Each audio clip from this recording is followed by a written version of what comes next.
கூட்டங்களே பாசத்தின் மொழியை கேளுங்கள். அண்ணன் என்ற சொந்தமே அன்னையானதை பாருங்கள்.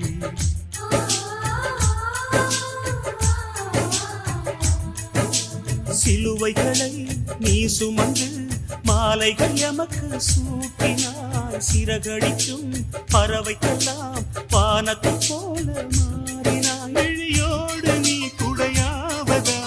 விழிகள் நனைவதில்லை.